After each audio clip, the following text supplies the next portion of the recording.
अगर आप ये जानना चाहते हैं कि आप लोन के ट्रैप से या बहुत सारे लोन ले चुके हैं उसे किस तरह से बाहर आना है, तो इस वीडियो में मैं आपको सिंपल स्टेप्स में बताने वाला हूँ कि आप लोन किस तरह से रीपे करके और आप टेंशन फ्री हो सकते हैं। हाय, मेरा नाम सुनील श्रीवास्तव है और मैं वेल्थ बिजनेस कोच हूँ। मैं स्वागत करता हूँ आपका इस चैनल में।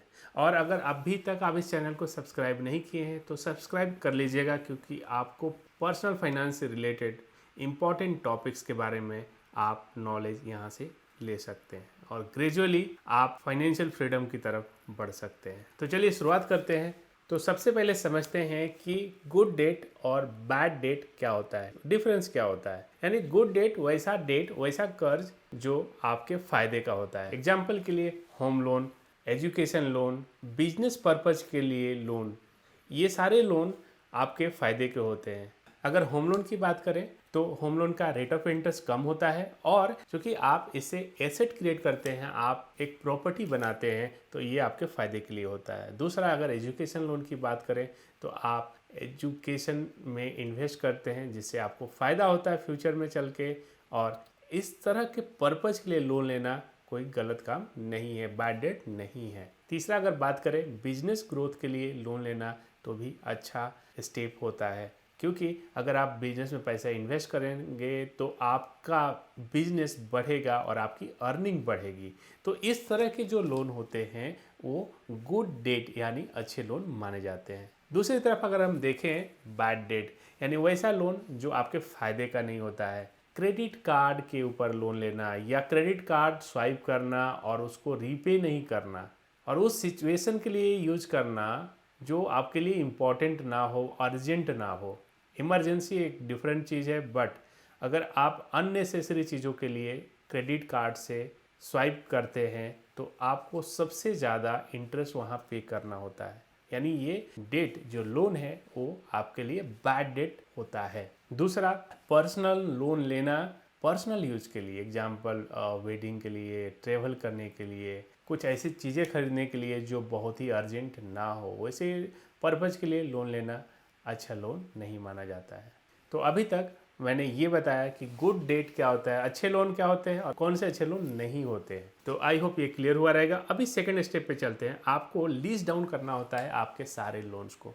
सबसे पहले लिस्ट डाउन करिए का कौन कौन सा लोन है, होम लोन कितना है, आपके पर्सनल लोन कितने हैं, क्रेडिट कार्ड के ऊपर लोन कितने हैं, कितने नंबर्स ऑफ लोन है, सारे लोन लिखिए। और छोटा अमाउंट का भी लोन है उसे लिस्ट डाउन करिए, क्योंकि जब तक लिखेंगे नहीं आपको क्लियर नहीं होगा कि कौन सा लोन क्लोज करना है, किस पे कितना इंटरेस्ट जा रहा है, कितने समय तक आपको पे करना है, आपको कुछ क्लैरिटी उस पर नहीं रहेगी। तीसरे स्टेप पे आते हैं और वो है डिसाइड करना कि कौन सा लोन पहले क्लोज करना है। तो इसके लिए आपको ये फार्मूला यूज करना है कि जो सबसे छोटा अमाउंट है, स्मॉलर लोन है बट रेट ऑफ इंटरेस्ट उसका हायर है, वैसे लोन को आपको सबसे पहले क्लोज करना है। एग्जाम्पल के लिए, अगर आपने क्रेडिट कार्ड के ऊपर लोन लिया है या क्रेडिट कार्ड का आउटस्टैंडिंग है, उसको सबसे पहले पे करना है। अगर आप देखेंगे कि क्रेडिट कार्ड का जो रेट ऑफ इंटरेस्ट रहता है वो मंथली होता है 3.5%, जो कि एनुअली हो जाता है 42% प्लस जीएसटी चार्ज होता है। ये काफ़ी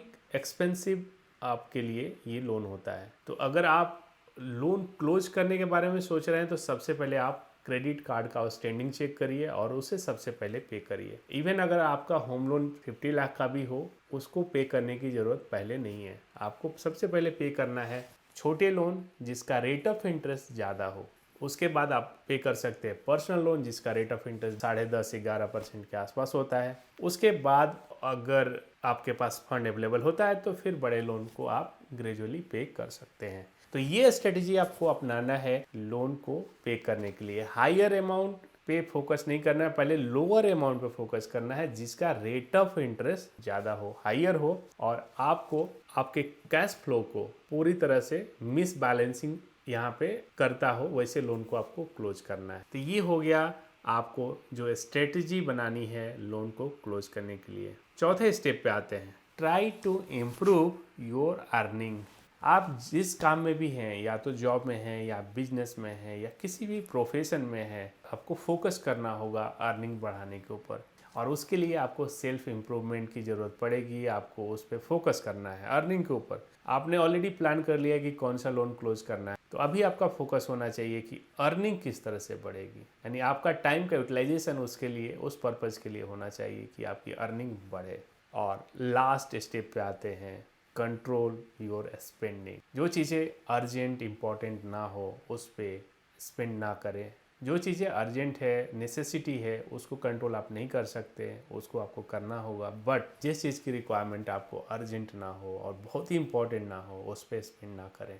और ये छोटे स्टेप लेके आप अपने लाइफ में हैप्पीनेस ला सकते हैं। और अगर आप इस तरह के सिचुएशन में हैं जहाँ पे आपके पास बहुत सारे लोन हो चुके हैं, तो आपको इसमें स्ट्रेस लेने की ज़रूरत नहीं है, क्योंकि आप देखेंगे जितने भी बड़े बड़े लोग हैं, बहुत सारे लोगों के पास कर्ज होता है बट वो रीपे करते हैं, प्लान करते हैं, रीपे करते हैं। तो आपको पेशेंस रखना होगा, प्लानिंग करनी होगी, और आप ग्रेजुअली इस सिचुएशन से भी बाहर आ सकते हैं। मैं उम्मीद करता हूँ कि ये आपके लिए वैल्यू ऐड करेगा आपके लाइफ में। और अगर आपका कोई भी सुझाव है या आपका कोई क्वेरी है तो आप कमेंट बॉक्स में लिख सकते हैं। मैं पर्सनली चेक करके आपको रिप्लाई देने की कोशिश करूँगा। Thank you so much for watching this video.